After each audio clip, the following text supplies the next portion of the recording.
subscriber gitu. Jadi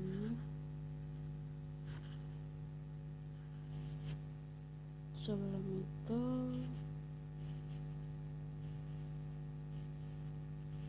kita masuk ke YouTube dulu, terus cari nama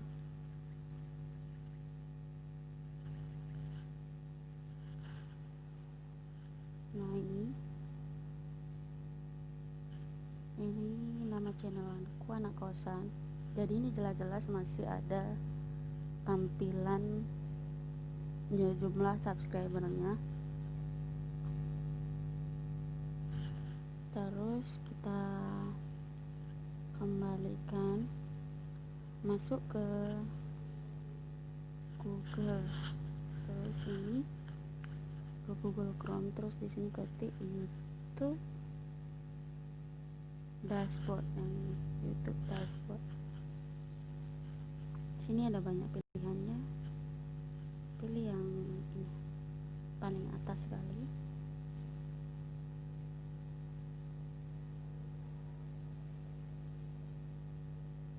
Nah, dia langsung muncul kayak gini. Kalau enggak, kadang dia tanya continue ke studio kayak gitu, terus tekan aja continue ke studio.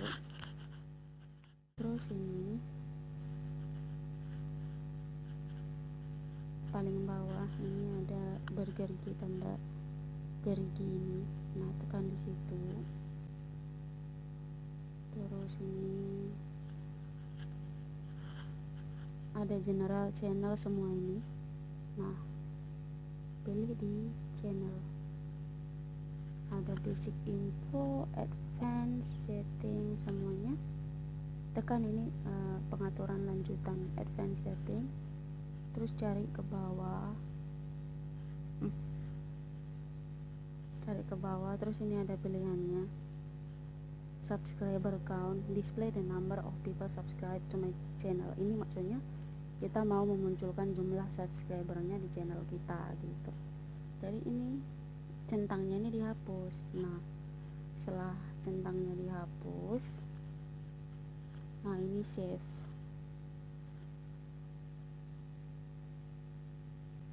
Sudah itu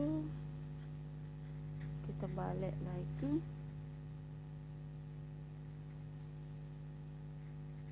Nah, kita masuk ke YouTube lagi, kita cek. Nah, tengok sekarang jumlah subscribernya sudah nggak ada lagi. Jadi jumlah subscriber kita udah kita sembunyikan. Nah, untuk teman-teman yang bertanya, silahkan mencoba. Dan jangan lupa untuk subscribe juga ya YouTube channelnya aku. Terima kasih.